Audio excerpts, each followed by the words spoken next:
welcome to your day off. My name is Corey, and of course I sit with my best bud, Tony. What's up, Tony? Hey, what's going on, man? Hey, this is gonna be an exciting podcast today. It's about leasing for profit, right? Peter Mahoney. That's amazing. And those that I think that are about to open up a salon is going to learn so much, and if they sign that dotted line, they might want to try to renegotiate that after they listen to this. Exactly. And then you got those that are thinking about it but are afraid.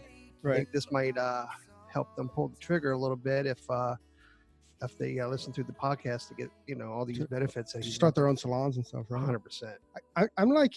I've been really excited about this when we talked to Peter a couple months ago about coming on and talking about it. Like this is what this is part of what we wanted to do as a podcast. We really wanted to give good practical information to salon owners, to hairstylists, to everyone. And this just we marked this up because honestly, I don't think I've ever heard this conversation about leasing for profit or just even the lease talk, and it seems like especially hair, and I think it's fair to say that most hair salons go out of business, and Peter's going to tell us why that is, and a lot of it has to do with how they initially set up their lease. The conversations that we've had off air, the amount of hundreds of thousands of dollars that he's going to tell these stories, but right? It blows my mind. You know what I mean? It's incredible. Yeah, absolutely. But let's get into it. Let's not be the clunky old guys. Let's bring in the experts. So once again, Peter Mahoney, who is the I'm going to mess up the title, the president of Salon Summit Business Center, whatever. Peter, it's on you. Peter, welcome to your day off. Thanks, guys. Thanks for having me. Good to be back. We're glad to have you. You guys are looking as handsome as ever. Liar. That's it. So like Peter, let's kind of jump in. Like, do you have some statistics or anything that talk about salons closing and all that jazz? Yeah, well, we know in 2017, about 5% of traditional salons in the U.S. closed their doors. So in round numbers, that would be 12 to 15,000 salons. Wow. And how many of those do you think were related to either bad leases or they could have done a better job? I would say, in my career, I've looked at a lot of financial statements for independent salon owners, and I would say a good 50 to 60% of them, in my opinion, are paying too much rent.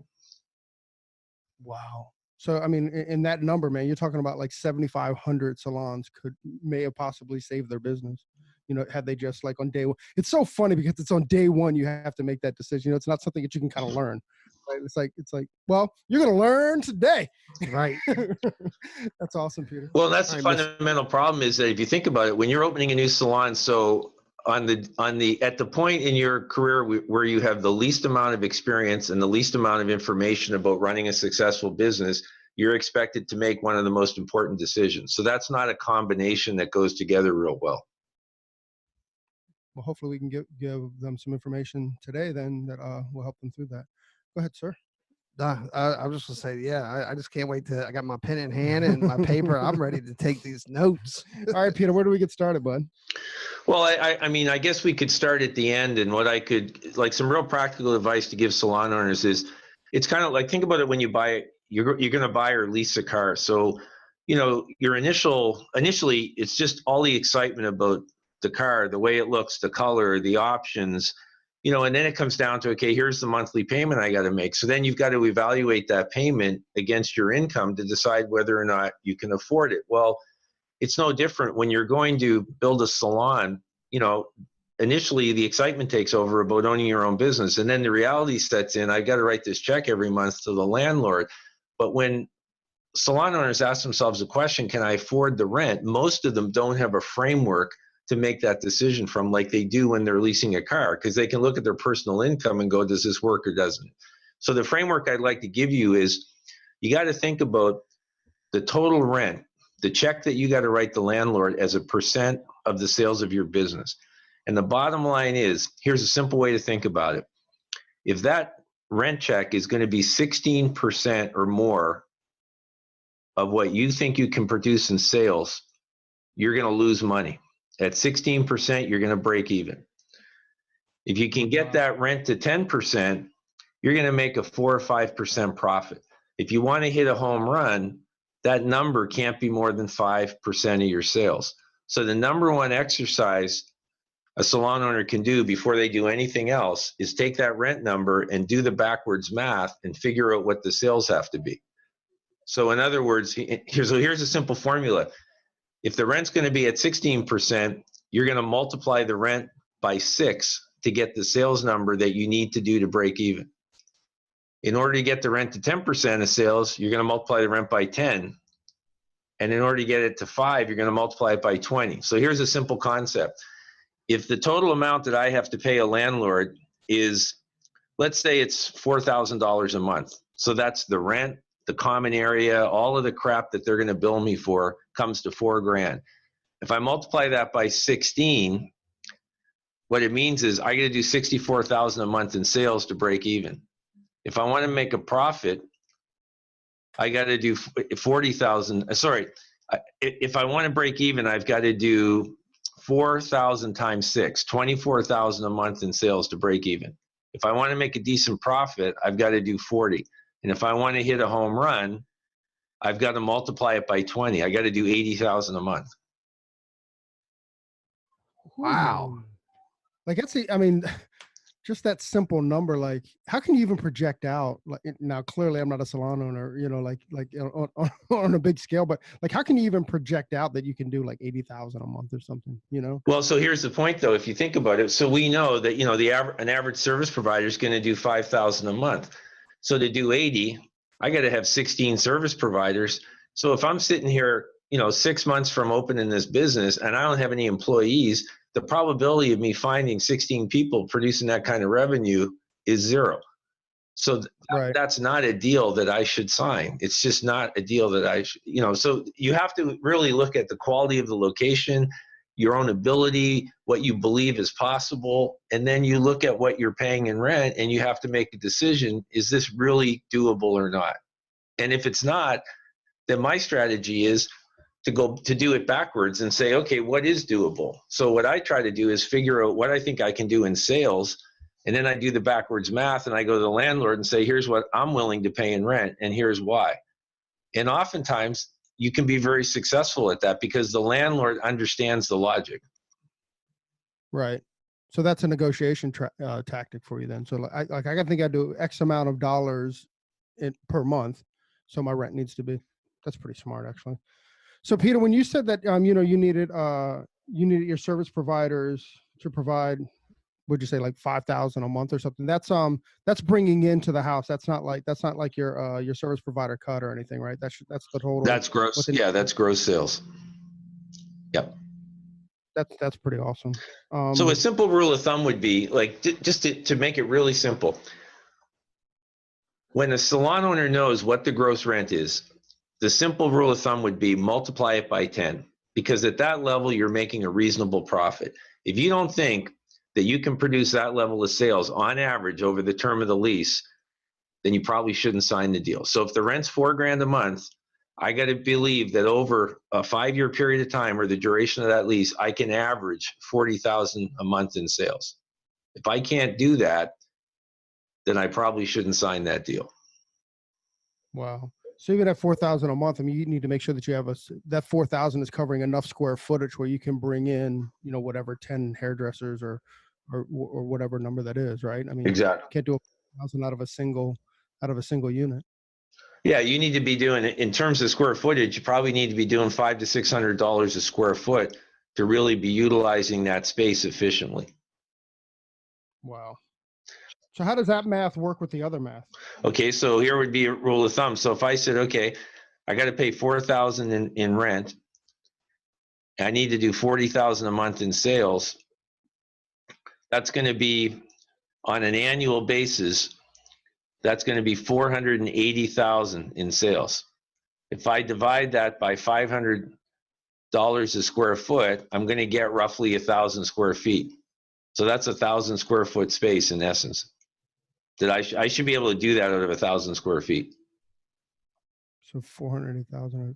So how many providers were there? I mean, well, let's back up a little bit. So is there a rule, and I don't know if this is a leasing question or not, but is there a rule about how big like one station should be, like how many square feet it should be? Yeah, it's about 100 square feet per station. And that includes common area as well, or that's just like around that station? Yeah, that should allow enough room for a retail area and a reception area. That's pretty good to know then. Right. Yeah, that's great to know. Yeah, that's a good number there. All right, Peter, let's move on, man. We're building a salon right now. Yeah, so here's the other way people get in trouble. So if you think about it, the primary focus for most salon owners when they're dealing with a landlord is the rent. So whether they understand the math or not, once they get to a rent number that they believe they can live with, then typically that's where the negotiation ends. But in my opinion, that's where the problems begin, because what will typically happen is the landlord will send an offer that says, I'll rent you this space for this much money. We agree on it. And part of the offer will say that you have to sign our lease before you open. Well, in the lease document is where all the problems begin. And so there's probably 8 or 10 clauses that most people ignore that are the things that come back to bite them in the rear end at the end of the day. And so I give you a simple example. So landlord says, okay, we're going to do a 5-year deal. The rent's going to start at $20. It's going to go up $1 a year for the next 5 years. So in year 2, we're at 21. In year 3, we're at 22. And then we finish at $24, $25 a square foot. Okay, so here's what people don't think about.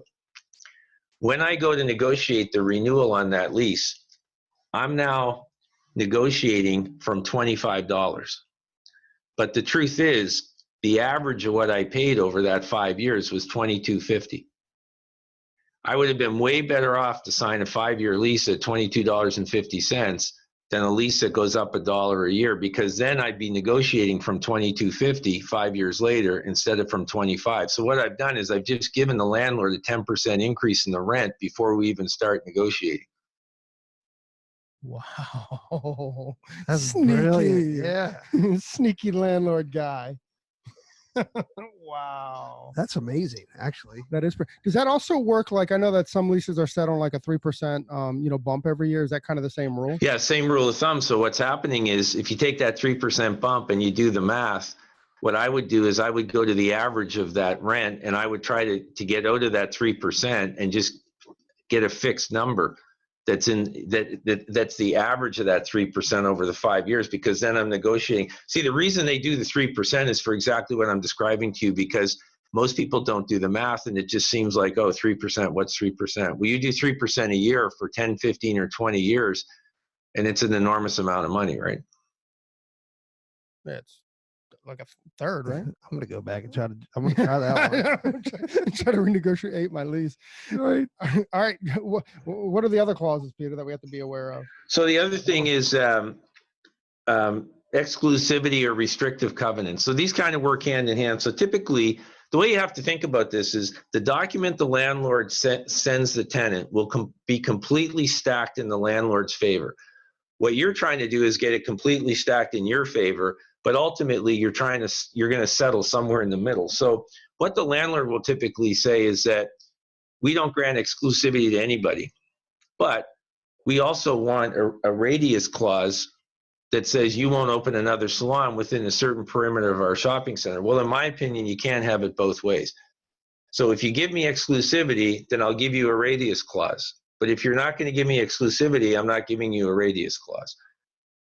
And, when you open that salon, you don't think about opening another salon. But I can tell you, I have several salons that are within a half a mile of each other. And so, if you're successful, you want to open another salon. Now the landlord is controlling your ability to do that. So that's something that you really want to pay attention to. Unless you do it in one of his properties. Yeah, exactly. Yeah. Sure. Okay. The next one, which is another big one, is personal guarantees. So most landlords will not lease to first-time salon owners without a personal guarantee. I would never sign a lease with a personal guarantee. Now, we obviously, 30 years in business, we obviously have a covenant that's very strong, and so we don't even get asked to do that anymore. But back in the early days, the first lease I ever signed, I had to sign a personal guarantee, but I put a clause in the lease that said, if I make all the payments on time and I'm not in default, on the renewal of this lease, the first renewal after 5 years, the personal guarantee goes away. Smart. Because think about it. What I see this all the time. Salon owners who are on their 4th or 5th lease renewal, they're at the end of their careers, the market turns, the businesses turn, now all of a sudden they're in financial trouble and they still got a personal guarantee on that lease from 20 years ago.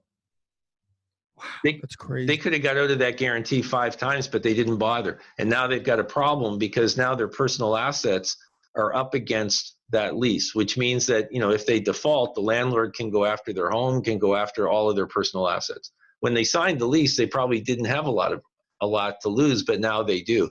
They should have negotiated their way out of that guarantee. The way to do it is up front, because the other key principle here, guys, is you have zero leverage once you sign the deal. All of your leverage is before you sign the lease. Just like all your leverage negotiating the price of a vehicle is before you write the check. Once you write the check, they're not going to give you your money back because you paid the wrong price, right? Right. That's so smart too. Sorry, guys, if you just signed and you're listening, we apologize. This is a little late for you. I feel like we have to rush this out. Yeah, this for podcast. real. All right, Peter, what other bombs do you have to make some happy and some sad? Well, these are a little more subtle but important. So the next one would be signage. Depending on the type of property, if it's a commercial shopping center or a strip mall, oftentimes they'll have a pylon sign on the road. And oftentimes the prime locations on the pylon sign are gone. So you open your salon and, your visibility is limited. So number one, you should try to go after that as much as possible. But number two, you should put a clause in that says, look, if that spot on the sign ever becomes vacant, I want it. In other words, you have to think not just about today, but about what happens down the road. So maybe you can't get premier signage today, but you put it in your lease so if it comes available, because here's what will happen is if you don't do that, they'll never give it to you, because when that prime signage becomes available, they're going to use it as a marketing tool to try and fill another empty space. They're not going to give it to an existing tenant. That makes total sense. I mean, from their side, it makes total sense, but Absolutely. if you can negotiate that pre-lease, or as Peter likes to say, pre-signage. Yeah. Right. And they're trying to get you in, so I'm sure they're going to be like, oh, sure, okay, yeah. You're playing the 3% game with them. Right. All right. What are some other of the nuanced ones? So another one would be relocation clauses. So landlords never want to be restricted. Oftentimes, their buildings are sitting on large parcels of land and they're hoping to expand their strip mall or their shopping center. And so if the right mix comes along, they always want to retain the ability to move you if they can do another deal with someone. That's standard. You're not going to get it removed. But the trick is you got to make sure it's on their dime, because in the initial document they send you, they typically don't say at landlord's expense. And so if you sign it and 2 years down the road, they want to move you, it's going to be at your expense. And then even if it's at the landlord's expense, the question becomes, are you going to get a space as good as the one you have now? Or are they moving you to the back of the shopping center because Starbucks wants your location, right? So you got to make sure that you protect yourself, that the deal you sign today is the deal that stays intact to the end of the lease. You don't have the ability to change the lease document, so why should the landlord have that ability, right? Right. If it's on their dime, though, you're going to end up behind the on the back of the shopping center, right? Yeah. So the lease needs to read that it's going to be of comparable space and it has to be approved by the tenant. So in other words, if you pick a spot for me that I don't think is equivalent, I don't have to accept it. It's like right of first refusal or something, right? Well, I mean, it's, what I mean? It has to be a joint decision. Can't, It's like a no trade clause in the NBA. Right. And here's a concept I want you to think about is, so let's pretend you're the landlord and I'm the tenant. A lot of what you're trying to do as a landlord is you're trying to protect yourself from the unknown. So you're thinking about, okay, what if the center does really well and I have a 1,000 square foot space left and somebody wants to rent 2 from me, but I can move Peter's salon and rejig things and make it all work. You want to protect yourself to have the ability to make these kind of decisions down the road. But it's at this point in time, it's an unknown to you. It's also an unknown to me, the tenant. So the reason I explain this is because you're going to negotiate. You're not going to walk away from a deal with me to get certainty about something that's unknown to you. The certainty is right now. When I sign that lease, you're going to get my rent check. So I'm a big strategist about negotiating all the uncertainties down the road, because my experience is I can get a lot of the landlords because it hasn't happened yet. It's as much of an unknown to them as it is to me. But if one of those events takes place 3 or 4 years down the road, you want to make sure that you're not on the losing end of that. The way you do that is to get it negotiated properly up front, right? Wow. So, well, first off, do you have any more bombs to share? Because I've got some thoughts to share. Yeah. So the other big bomb is what's referred to as percentage rent. So this is a typical clause landlords put in leases. So they basically say, you're going to pay me $20 a square foot or 8% of sales, whichever is greater. So the theory is, if I gave you too good a deal and your business does really well, then I'm going to get more rent out of you based on sales. And a lot of tenants don't calculate what we call the break-even point. So let me try to explain that in simple terms. So let's pretend we got a 2,000 square foot salon that's paying $20 a square foot. Okay, so the annual rent before all the common area and taxes and all that is going to be $40,000 a year. If there's a clause in there that says you're going to pay that, or you're going to pay, for example, 8% of sales, then the question becomes, at what sales number is 8% greater than the $40,000 in rent? So if you do the backwards math, it comes to $500,000. In other words, if I do $500,000 or less, I'm going to pay the 40 grand. But if I do $1 over $500,000, I've got to start paying an additional 8%. Does that make sense? Okay. Yeah, but that's your profit, right? I mean, that's your profit. Most salons run at 10%, or the goal is to run at 10%? Yeah. But in any large commercial shopping center, you're going to have percentage rent. But the real trick here is, and a lot of people don't realize this, is so let's say I could negotiate that 8% down to 6%. So a lot of the landlords will argue to the tenant, well, what's 6%? It doesn't matter, because on $100,000 in incremental sales, you're just going to pay us $2,000 less. So in our example, if we did $600,000 in sales, we'd have $100,000 in sales beyond that break-even point. And we'd have to pay the landlord $8,000 more. If I got it down to 6, the theory is I'd only have to pay 6 more, but that's not true. Because watch what happens. If you do the backwards math at 6%, the break-even point jumps from $500,000 to $667,000. In other words, I don't even pay a dime until I hit $667,000 if I can get that down 2%. So I've just saved myself $12,000 a year because the break point moves up. Wow, that's genius.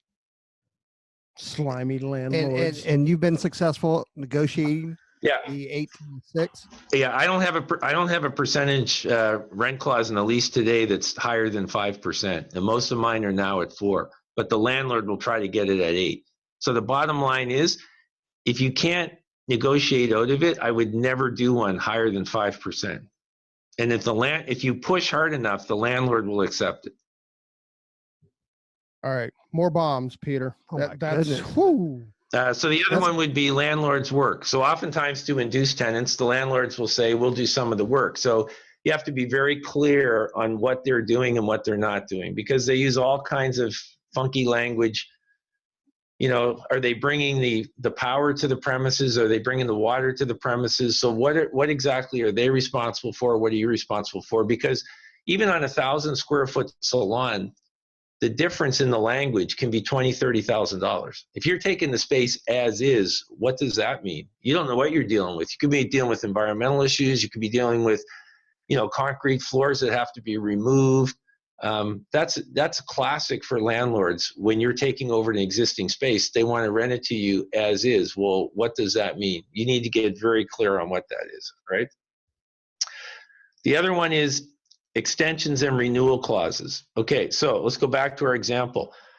I sign a 5-year deal, and I'm able to successfully negotiate the rent at $22.50 instead of $20, $21, $22. So now my 5 years are up, and I have a renewal clause, and it says, typically it'll say, if I've paid all my bills on time and I'm not in default to my lease, I have the right to renew my lease for another 5 years, subject to rent to be negotiated.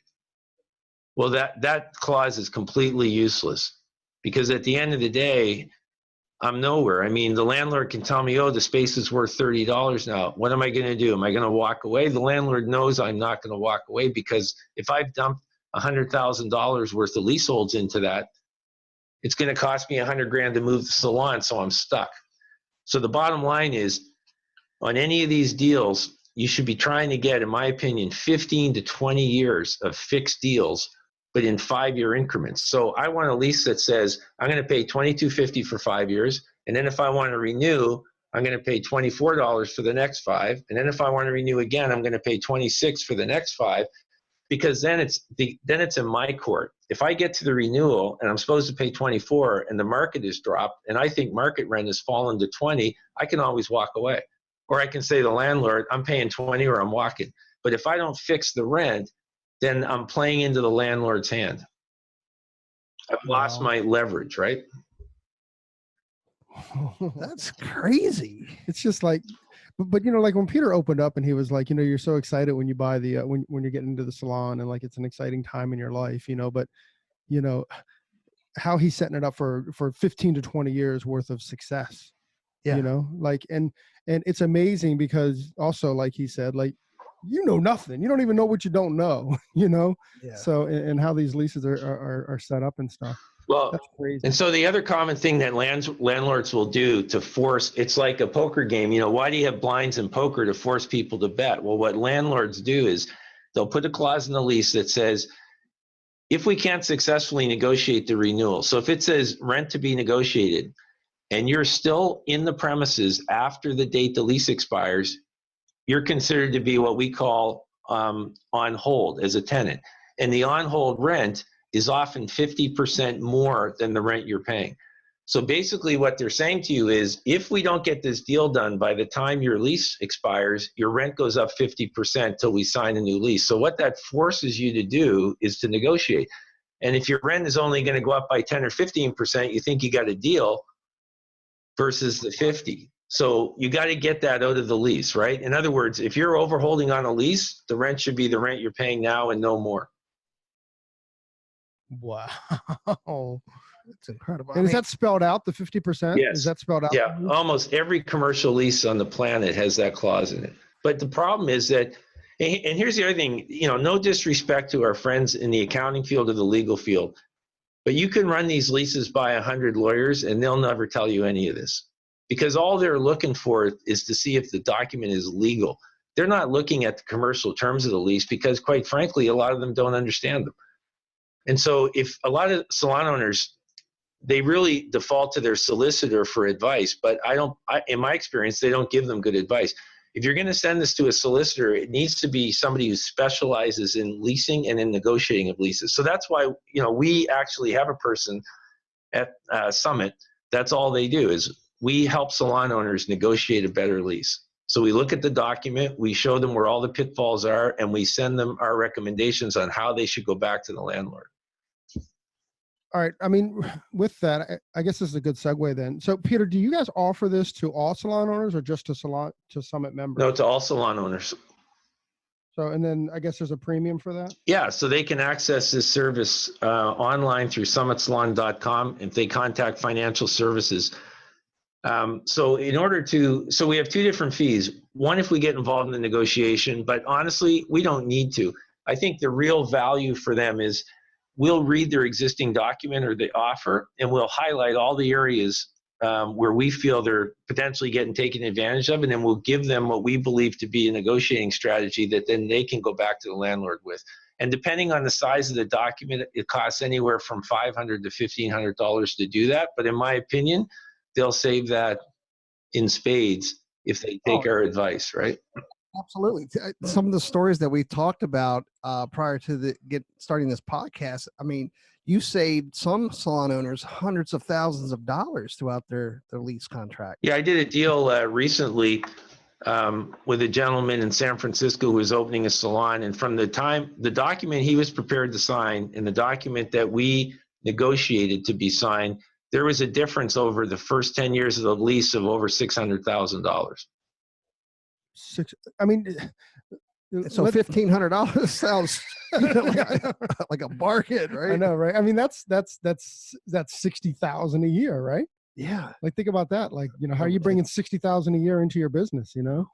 That's incredible. The other last thing I'll mention, you guys, one other one, which is there are a couple. One is called a continuous use clause, which some leases have a clause that says you cannot shut down the business no matter how bad things get. You have to operate it. And if you don't operate it, then you're liable to us for the cost of that. So that's obviously very onerous for salon owners. The other one is what's called a change of control clause.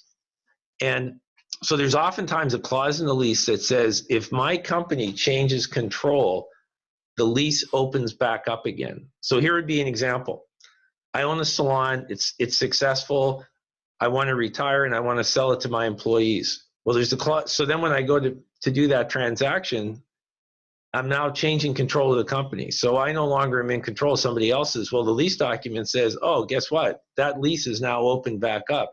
And the landlord has the ability to change the rent. So you can't sell the rent as part of your negotiation or part of your deal. Then not if that clause is in your lease.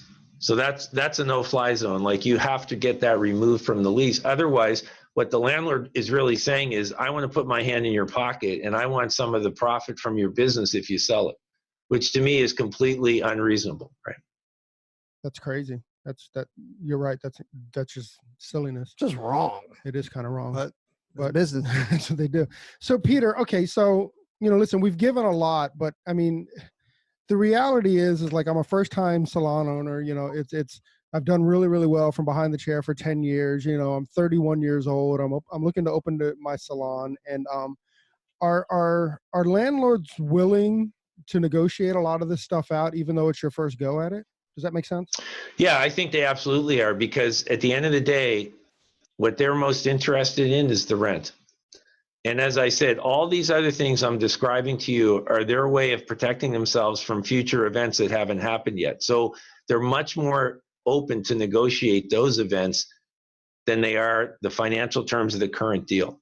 But at the end of the day, it comes down to supply and demand. So, if you're opening in a shopping center or a strip mall that has vacancy, you have lots of leverage. If it's full, then you have less leverage. And so what you're looking for are real estate opportunities that you think have potential but are currently below market. So that could be an old strip mall that just got purchased by a new owner and they're going to revise it, right? You're trying to get in at the ground level on a property you believe 5 years down the road will be a better location than it is today. Right. So, lost my train of thought.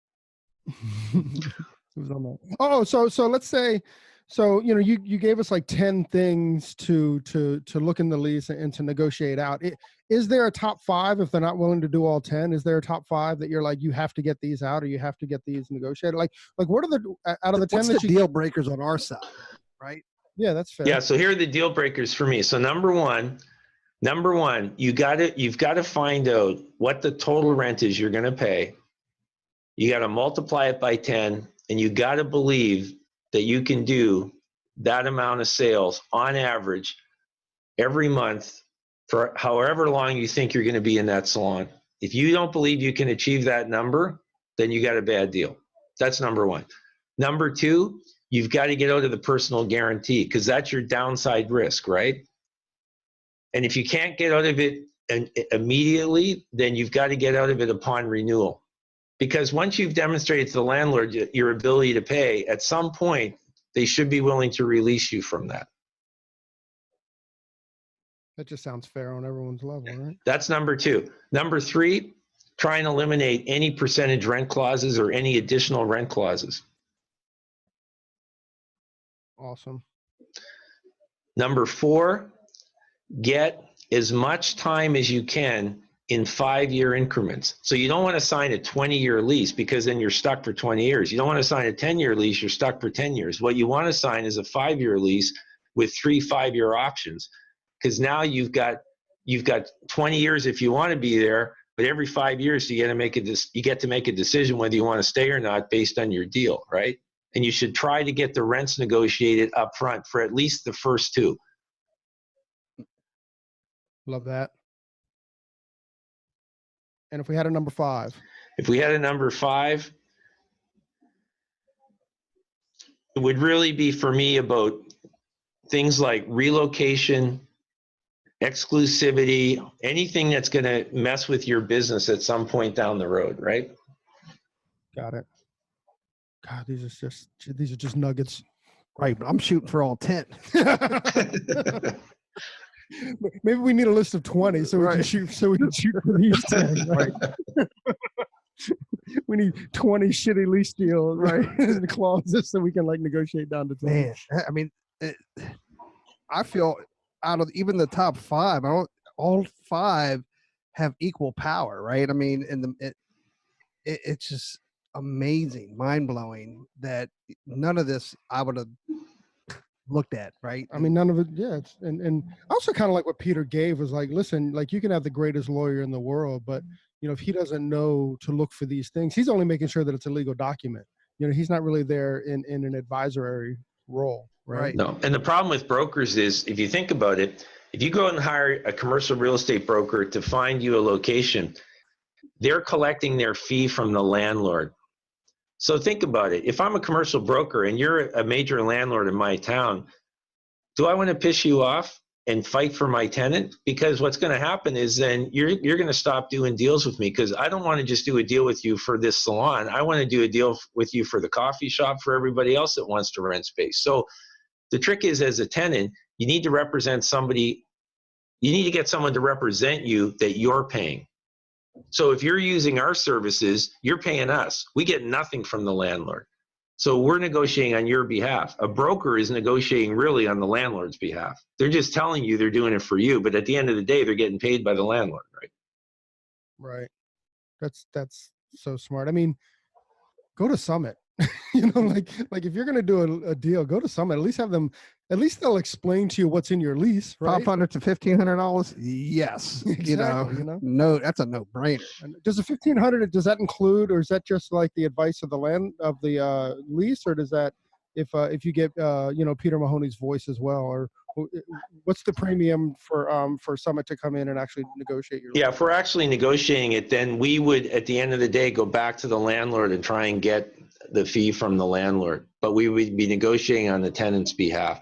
But I always believe the tenant will get the better deal if they educate themselves and they understand what they're trying to go out there and negotiate. We really want to see the tenant win, and in the end, I think it's a great education for the tenant to understand what they're really up against. So my real passion is just educating people about how to negotiate a better deal themselves, so they're in control, right? Yeah, we have Peter's phone number that we'll give everybody at the end of the podcast. Call him direct. He doesn't mind. Right. And call him late at night, because I think he's on that hidden time zone. Right. But honestly, I got to be honest with you. I mean, I have such a love for this business and for the people in it, and it hurts my heart when I'm dealing with customers of ours, and they're working their off, and at the end of the day, the reason they're struggling and the reason they're not making money sometimes is just because they signed a really bad deal, and it's really hard to overcome that. You only get a crack at it once every 5 years. Right. And really only once, though, because like you said, I mean, so much of your 10 to 20-year-old term is predetermined by the initial lease. That's why I love this podcast so much, is the sense of we have people like Peter who love our industry as much as we do. You know what I mean? We're able to just get like-minded people in here to really help other hairdressers out. Sure. Exactly. That's amazing. Mr. Peter Mahoney, I'm going to let you go unless you have some other bombs to drop. I mean, I'm just, my head is like blown apart right now.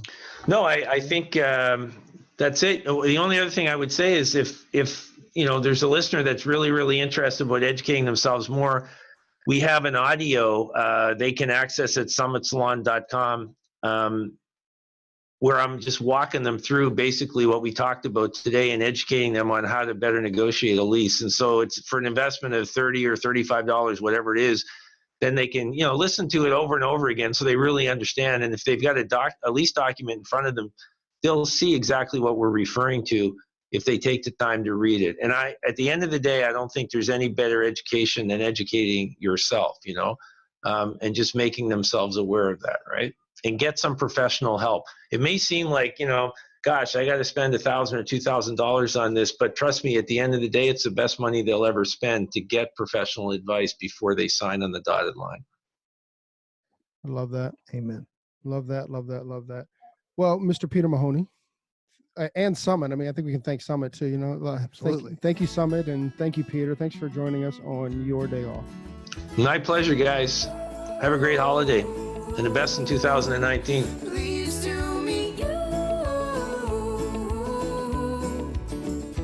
Hey, so there it is. Hey, this is a message that we've been trying to bring, I don't know, for the last couple of months, actually since we started the podcast. Hey, so if you like the podcast or if you find that it's useful, please leave us a review, a 5-star review on iTunes. Leave us a rating and a review. But if you don't like it, forget about it. Yeah, totally forget about this message. We also want to thank Sarah and Blaine from Pretty Gritty. Sarah and Blaine, they are a band out of Portland, Oregon, and we just want to thank them very much for allowing us to use their song, Pleased to Meet You, on our podcast. That's cool. I think you can find their music on iTunes. Peace and hair grease.